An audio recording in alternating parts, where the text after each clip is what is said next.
Olá pessoal, tudo bem? Aqui é o professor Ítalo e nesta aula de hoje eu vou te mostrar várias análises gráficas diferentes para você entender alguns problemas existentes na criação de alguns gráficos, além de saber melhor quando e como utilizar cada tipo de gráfico existente aqui dentro do Excel. Se esse é um assunto que te interessa, fique aqui comigo no vídeo que eu tenho certeza que você vai adorar. Vem comigo!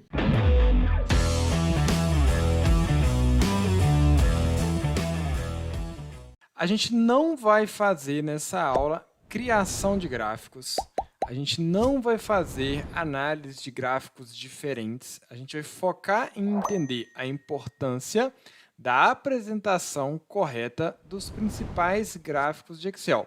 Eu falei que vou fazer essas análises com vocês desses gráficos aqui, que são gráficos mais simples de serem criados, mas a gente vai entender alguns detalhes sobre eles. Mas antes de fazer a análise destes gráficos, eu quero mostrar alguns outros que são possíveis no Excel. Só de curiosidade para quem aí nunca tinha visto. Repetindo, quem já é aluno do curso completo tem acesso à aula de criação de todos esses gráficos, material completo, a aula para poder praticar, planilha e tudo mais. Então aqui eu tenho um gráfico de bolhas, que é um gráfico que a gente consegue comparar multidimensões. Esse aqui estou só mostrando o que é, tá? Não vou fazer análise sobre eles.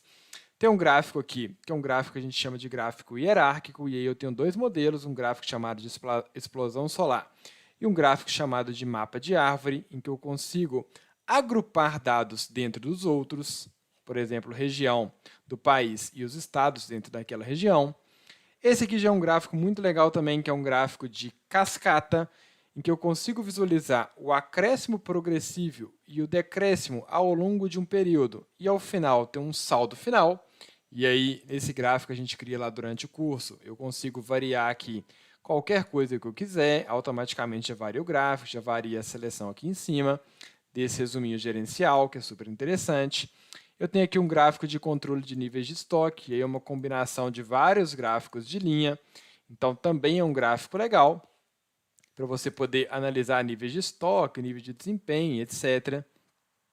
Esse outro aqui já é um gráfico de Gantt, que é um gráfico muito utilizado na área de gerenciamento de projetos. Eu consigo automaticamente aumentar aqui a duração de uma determinada etapa, de uma determinada atividade, e o gráfico também vai se ajustando. Então, são só alguns exemplos para você ter ideia de outros tipos de gráfico, tá? Não vai ser o foco da nossa aula de hoje. Aqui eu tenho um gráfico de mapa, que também é bem interessante. Ele consegue filtrar aqui automaticamente as regiões do país e colorir eles de acordo com os respectivos valores. Só para eu ter ideia, esses gráficos aqui são novidades para vocês ou todo mundo já conhecia? Esse aqui é um gráfico de termômetro que eu vou digitando os valores e ele vai sendo preenchido automaticamente, inclusive modificando as cores. Beleza? Eu tenho aqui um outro gráfico de imagens, né, em que eu consigo vincular uma determinada imagem. Então, por exemplo, quero aumentar o valor da dívida do Cruzeiro aqui para 1 bilhão. Aí, automaticamente, os meus gráficos se ajustam e a imagem vai junto com o gráfico. Isso aí é super legal também. E, pessoal, lembrando, essas lives que eu estou fazendo neste momento são conteúdos aí extras que eu tive a intenção de fazer nessa semana para poder dar uma ajuda aí com relação a alguns temas que algumas pessoas pediram para colocar um conteúdo extra, tá? Aqui eu tenho um outro tipo de gráfico, que eu tenho uma data de início e uma data de término, que é o que faz colorir uma parte do gráfico. Eu tenho todo um montante, uma evolução temporal de 2019 até 2020. Se eu modifico aqui, por exemplo, para mês 1, automaticamente ele colore a partir do mês 1 e assim por diante. É uma combinação de gráfico de linhas e gráfico de áreas.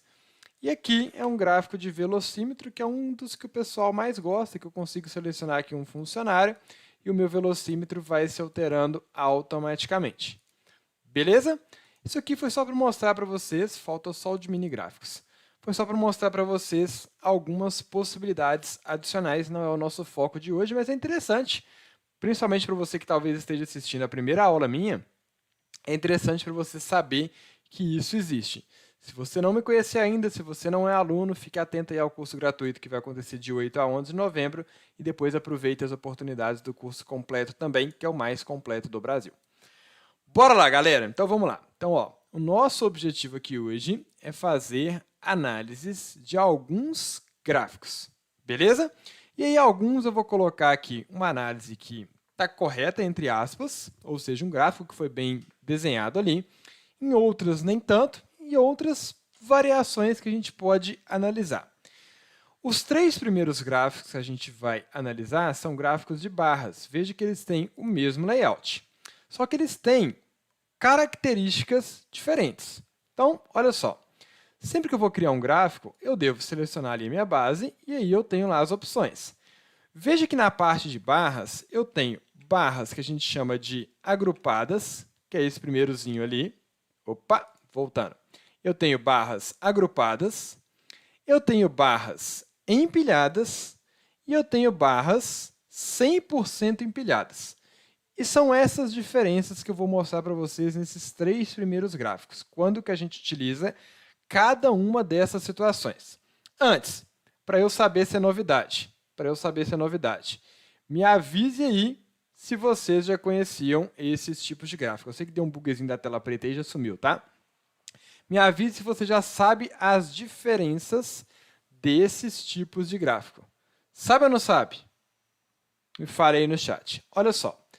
Esse primeiro, eu tenho aqui uma determinada pesquisa de satisfação. Então, imagine que eu estou fazendo uma pesquisa de 5 recursos ali na minha organização e eu tinha os resultados finais. Então, em relação ao recurso 1, 12% respondeu que está muito insatisfeito, 20% está insatisfeito, 6% nunca usou, 32% satisfeito e 30% muito satisfeito.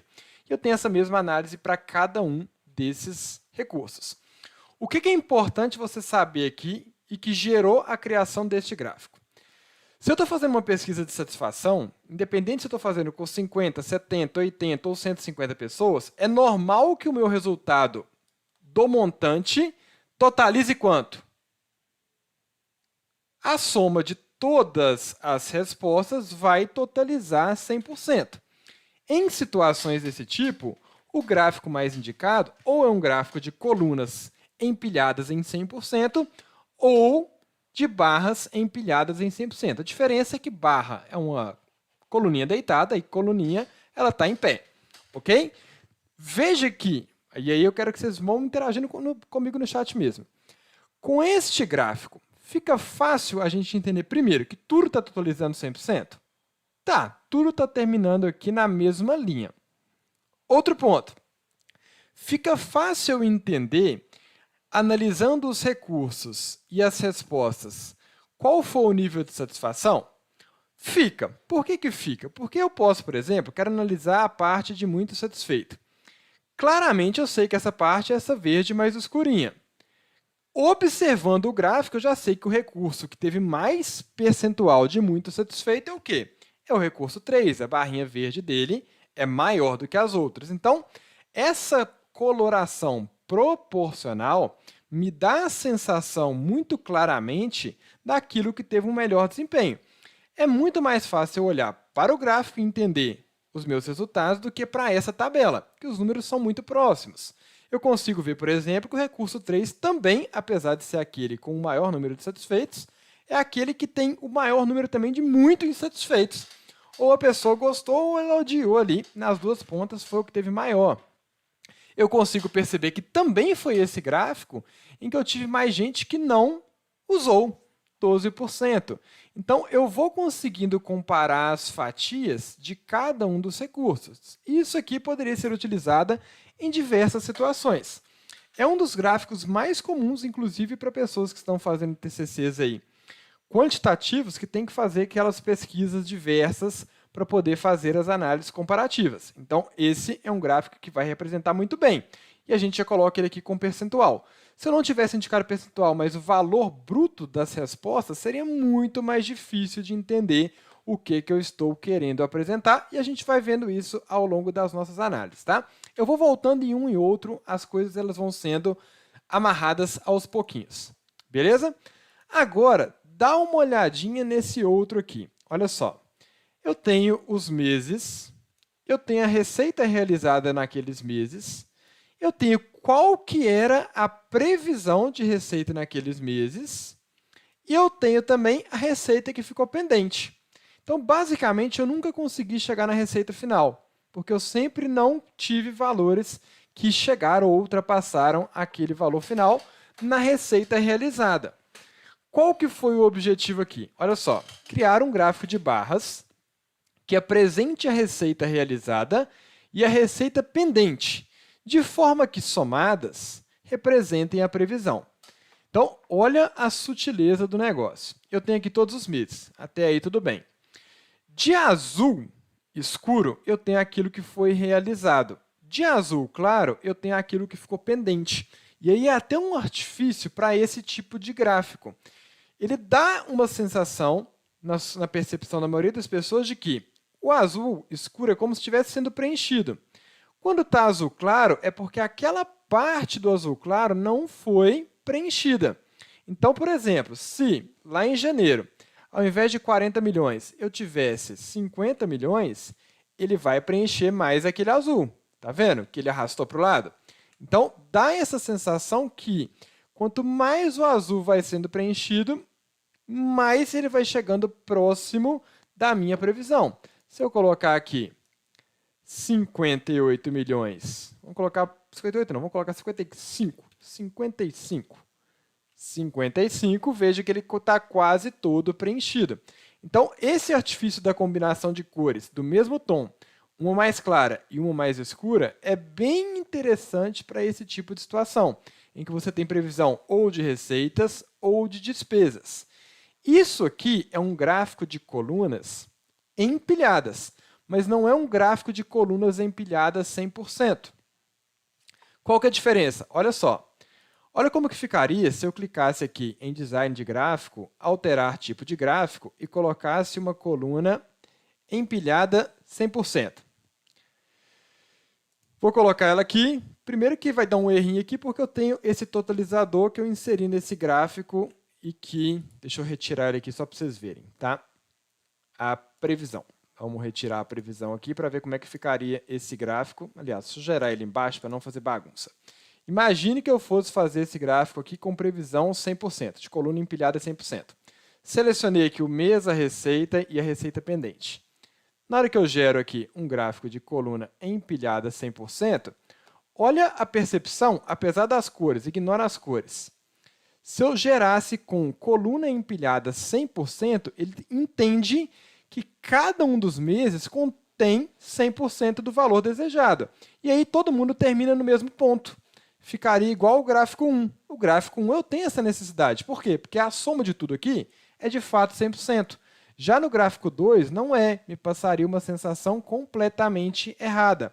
Então o meu empilhamento aqui foi feito? Foi, mas foi colocado o empilhamento de forma que a receita se juntasse tanto a realizada quanto a pendente. Então, de azul escuro, a receita realizada, de azul claro, a receita pendente.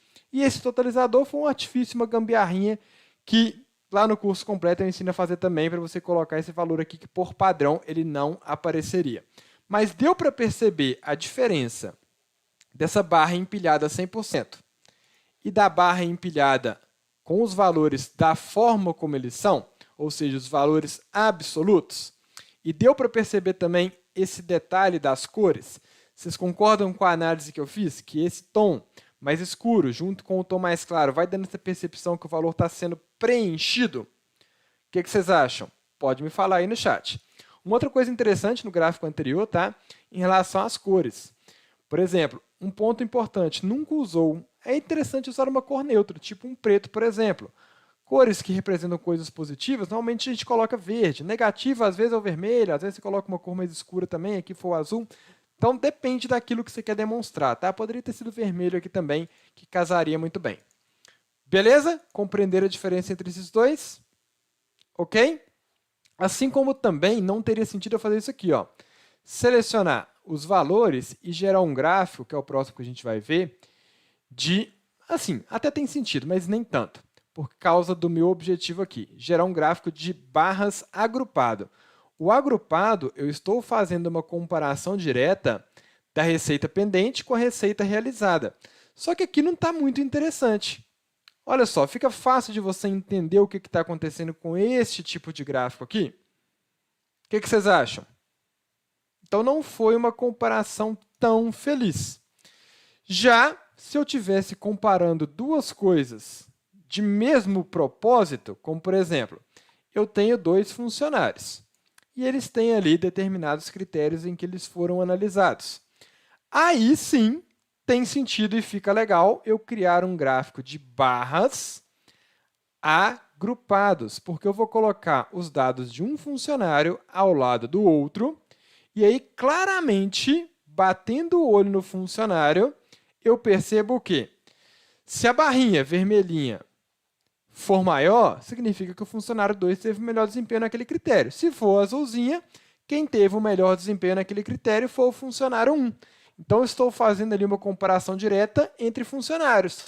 Poderia ser entre produtos, poderia ser entre pessoas, poderia ser entre clientes, poderia ser entre várias coisas, depende aí da sua necessidade.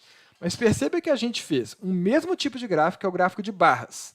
Só que aqui foi um gráfico de barras empilhado 100%, em que a totalização de tudo é 100%. No segundo, foi um gráfico de barras empilhados no seu valor absoluto.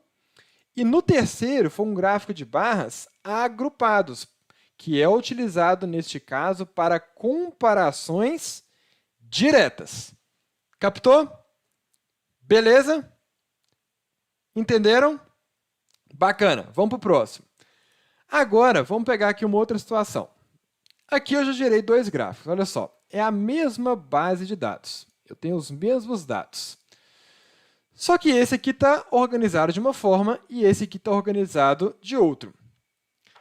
Vamos considerar que esse é o gráfico 1, resultado funcionários 1. E aqui, resultado funcionários 2.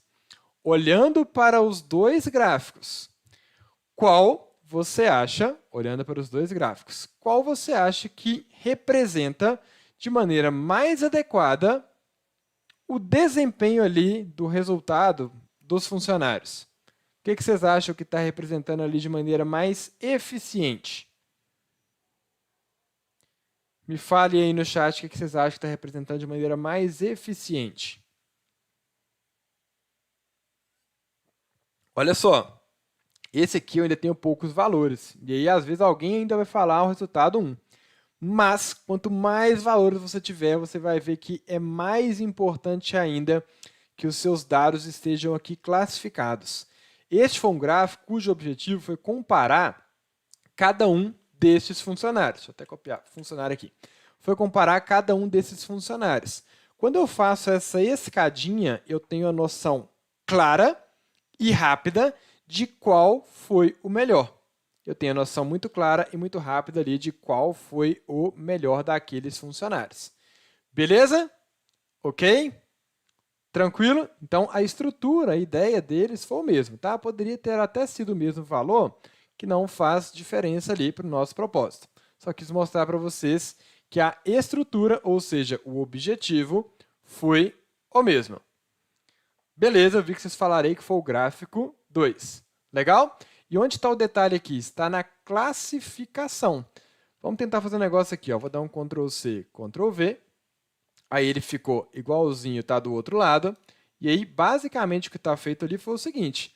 Eu gerei a classificação colocando os valores na ordem decrescente. Por que na ordem decrescente? Porque ele analisa primeiro, começando da parte de baixo. Então, o Teobaldo, que está aqui na primeira posição da tabela, está aqui na primeira posição a partir da parte de baixo, aqui no meu gráfico. Ok? Agora eu igualei exatamente os mesmos valores e veja o tanto que a percepção é mais interessante quando eu tenho a organização aqui do lado direito. Show de bola, vi que todo mundo aí basicamente concordou comigo também. Olha só aquele problema que eu falei com vocês. Presta atenção, presta atenção. Eu tenho aqui 5 produtos e 3 clientes. Olha para esse gráfico. Qual que é a sua interpretação dele? Primeira pergunta, você consegue saber, olhando para esse gráfico, qual que foi o produto de melhor desempenho? Você consegue saber qual que foi o produto de melhor desempenho? Não dá para saber. Por que não dá para saber? Porque está tudo aqui chegando no topo de 100%. Eu basicamente apliquei a regra que eu tinha uma lógica na pesquisa de satisfação e joguei aqui para análise de produto e fornecedor, produto e cliente, etc. Tem sentido esse gráfico desta forma aqui? Eu não consigo saber quem tem o melhor desempenho, porque está todo mundo igualando ali no 100%. Então, aqui é um exemplo de como não utilizar o gráfico de colunas empilhado 100%. Você deve utilizar o empilhado 100% quando é esperado que a soma dos campos dê um resultado de 100%. Beleza? Senão, não tem sentido. Legal? Bacana? Beleza. Eu vou pegar esse mesmo gráfico e vou mostrar várias outras configurações dele. Olha só. É o mesmo gráfico com os mesmos valores. Só que agora, se eu perguntar para vocês qual é o produto de melhor desempenho, está claro que o produto de melhor desempenho é o quê? Qual que é o produto de melhor desempenho? É aquele que a barrinha está maior. É o produto 5. Então, aqui é um gráfico empilhado a 100%. Aqui é um gráfico empilhado com valores absolutos. Este é um gráfico que você utiliza quando você quer, sim, analisar comparativamente dimensões tipo produto, mas o mais importante é, sobretudo, saber a totalização ali. Eu quero saber qual foi o cliente que teve ali os melhores compras, as melhores vendas, etc. Quero. Então, eu tenho essa barrinha coloridinha para cada cliente. Mas o mais importante é eu descobrir ao final, somando todos os clientes, qual aquele produto de melhor desempenho. Beleza? Ok? Então, ficou muito mais fácil desta forma.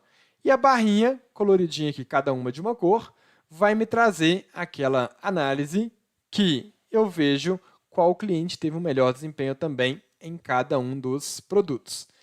Mesma base de dados. Olha só, esse gráfico aqui é um gráfico correto, tá? Para um determinado objetivo. Esse gráfico 7 também é um gráfico correto. São os mesmos valores. Só que neste gráfico aqui, qual que é a sua percepção? Se eu olhar o gráfico 6, eu, de cara, vejo que eu estou querendo comparar, sobretudo, produtos. Já no gráfico 7, eu estou também comparando produtos. Só que eu quero analisar, dentro daquele produto, qual foi o cliente que comprou mais coisas ali, que comprou mais itens. E aí eu tenho as dimensões de produtos agrupadinhas aqui. Então, é um gráfico de colunas agrupadas. Eu tenho as dimensões agrupadas. E dentro de cada dimensão, eu tenho uma comparação.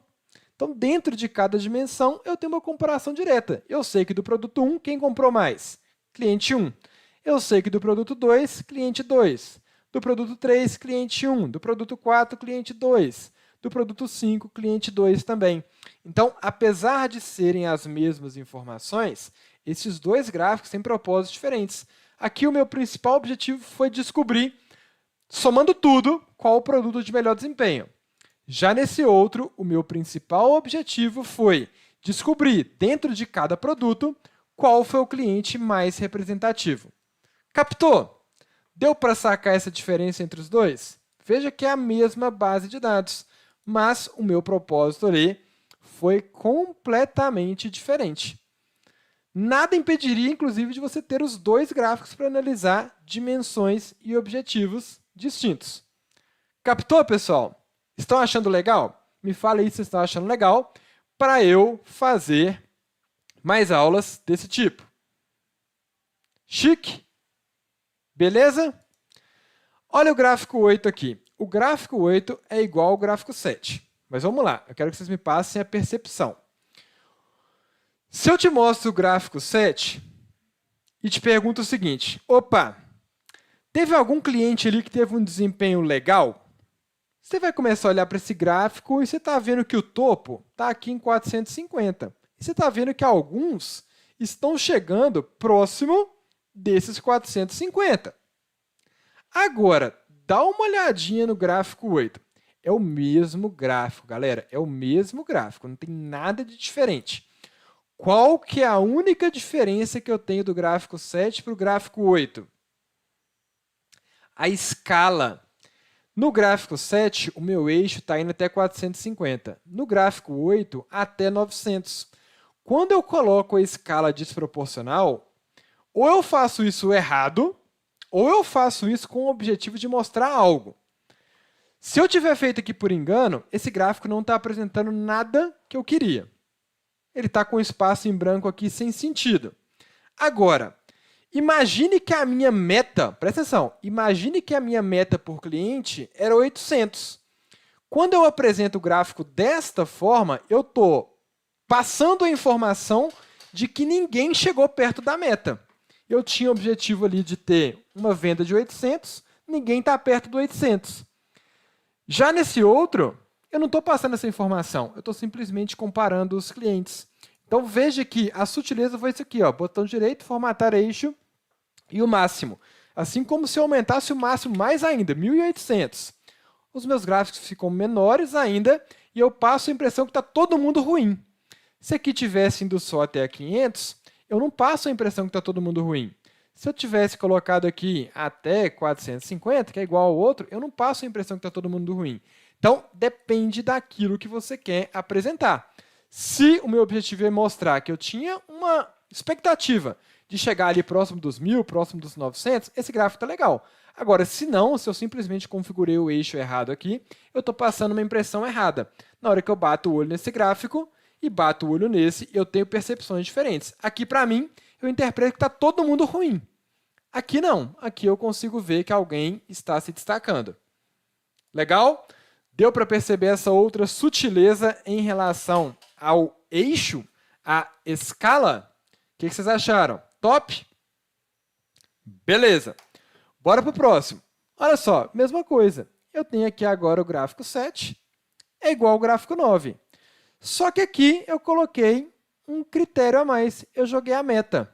Na hora que eu joguei a meta de 200, eu consigo gerar mais uma informação, porque o gráfico 7 ele me permitia, sim, comparar os vários clientes dentro dos vários produtos, mas eu não saberia dizer quem teve bom desempenho ou não de acordo com um determinado objetivo. Eu consigo comparar entre um e outro, mas eu não sei qual que era o meu meta final, meu objetivo final. Já no gráfico 9, eu joguei aqui uma linha. Eu joguei uma linha que vai me mostrar claramente o quê? Ultrapassou a linha, seu desempenho foi bom. Não ultrapassou a linha, seu desempenho foi abaixo do esperado. Então, um detalhe, uma nova dimensão que foi a meta jogada para dentro desse gráfico. Fez diferença ou não fez? O que vocês acham? Legal? Interessante? Beleza. E aí, eu nem ia colocar esses dois não, mas para a gente poder pensar em aulas futuras, até se vocês tiverem gostado dessas análises. Tá? O meu objetivo inicial era mostrar os gráficos de colunas e de barras com tabelas similares, mas com perspectivas diferentes, para vocês terem essa ideia. E aqui agora eu joguei outros dois gráficos muito comuns, que é o gráfico de linhas, e aí ele é interessante, sobretudo quando você tem análise temporal, ou seja, comparando anos, comparando períodos, comparando dias, comparando meses. E aqui eu fiz um gráfico de receitas com despesas. Esse gráfico está fácil de entender, concorda? De azulzinho, eu tenho as receitas, de vermelhinho, eu tenho as despesas. Se a linha azul está acima da linha vermelha, eu tive mais receita do que despesa. Janeiro foi assim, já fevereiro não. Fevereiro eu tive mais despesa do que receita. Então, é um gráfico que está me mostrando a evolução temporal de receitas versus despesas e comparando as duas. Legal? Interessante? Beleza. E, por fim, um gráfico de rosca, que pode ser variado aí com gráfico de pizza também. Qual que é o objetivo principal do gráfico de rosca? É você fazer o quê? É você comparar, sobretudo, proporções de poucos valores. Eu tenho aqui, por exemplo, categorias de despesas e eu quero saber, proporcionalmente, onde que eu estou gastando mais. É claro que olhando a tabelinha que é pequena, eu vejo aqui que é 680. Aliás, eu vejo que é 856. 680 é a segunda. Mas o quanto que isso representa proporcionalmente, em termos percentuais? E aí eu posso fazer o meu gráficozinho aqui de rosca, que com um simples clique no rótulo de dados, você indica que você quer mostrar o percentual. Ele vem por padrão assim, ó, com valor. É legal? É, mas o percentual para esse tipo de gráfico, ou até os dois juntos, tá? Ou até os dois juntos, fica muito mais interessante. Então, é um gráfico que você utiliza, sobretudo quando quer representar proporcionalmente determinadas situações. Quero ver se é o cliente 1 ou o cliente 2 que tem melhor desempenho. 2 dimensões? Legal. Agora, se fosse um gráfico aqui com 50 dimensões e você usar um gráfico de rosca ou de pizza, não vai ficar legal. Então, aqui usa no máximo aí 4 dimensões, 5 ou no máximo 6. Não ultrapassa muito disso não, que não vai ficar interessante. Opa, curtiu o conteúdo? Agora deixa eu te fazer algumas perguntas. Você sabia que Excel é a principal ferramenta do mercado de trabalho? Você sabia também que Excel é o termo mais solicitado nas vagas de trabalho? E você sabia que dominar Excel pode impulsionar a sua carreira, seja em termos de promoção salarial, promoção de cargo, recolocação, renda extra ou mesmo se tornar uma referência profissional? E pensando nisso tudo, eu preparei uma oportunidade especial para você e eu coloquei na descrição desse vídeo. Então corre, clica lá, confira e garanta sua vaga porque elas são limitadas.